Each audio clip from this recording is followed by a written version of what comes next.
What's going on, everybody? Welcome to Comic Book Worms. Today we're going to be talking about the X-Men's greatest group of foes, the Brotherhood of Evil Mutants.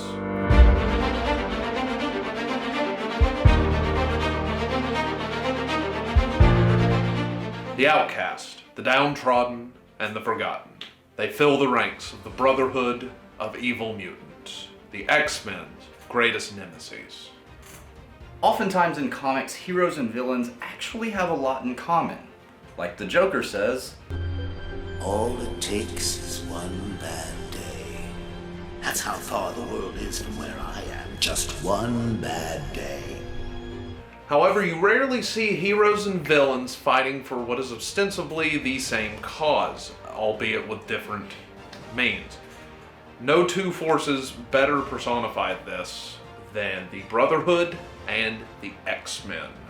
Making his first appearance in the first issue of X-Men in 1963, he is the leader of the Brotherhood of Evil Mutants, the most powerful of the Brotherhood of Evil Mutants, and the face of all mutants that have just had enough.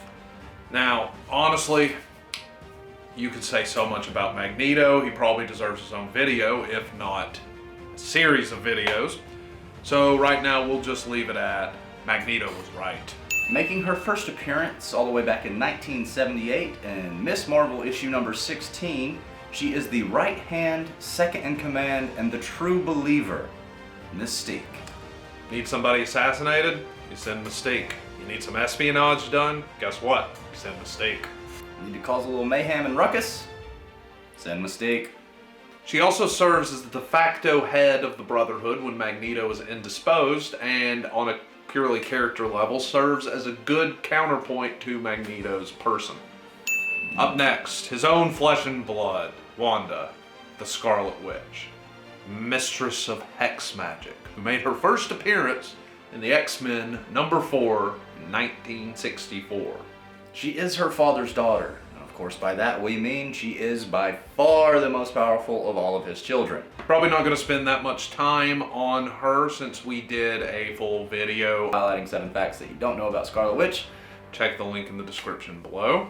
Total fail son, least favorite child, and weakest of Magneto's children, Pietro Maximoff, aka the QUICKSILVER. Made his first appearance in that same issue, X-Men number 4 in 1964. He's hot-headed, rather impulsive, and has ruined countless of Magneto and Mystique's brilliant plans. While originally appearing mostly as a villain, lately he has been given kind of the hero treatment, possibly in part due to Evan Peters' brilliant portrayal of him in the X-Men and Marvel franchises.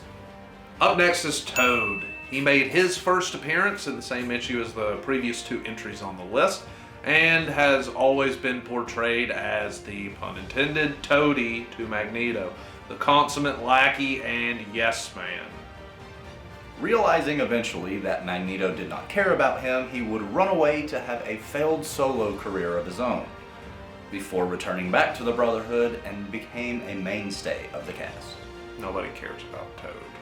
Next up is the BLOB, who made his first appearance in X-Men issue number 3 in 1964 as the unmovable Fred Dukes. He is actually so large that he possesses his own gravity field due to the sheer mass of his body.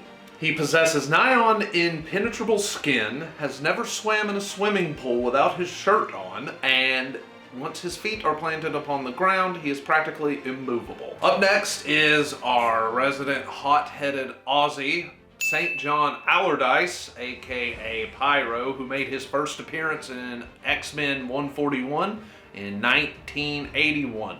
He has the ability to manipulate and control fire, but cannot create it himself.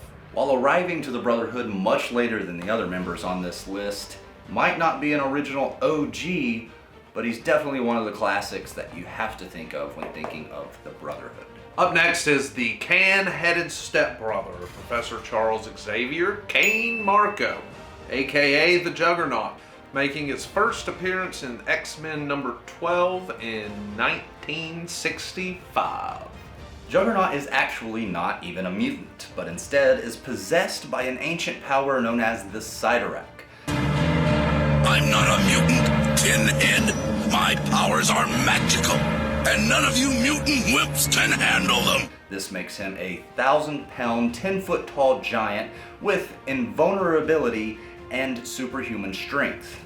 If you've ever wondered what the living embodiment of an unstoppable force is, it's the Juggernaut.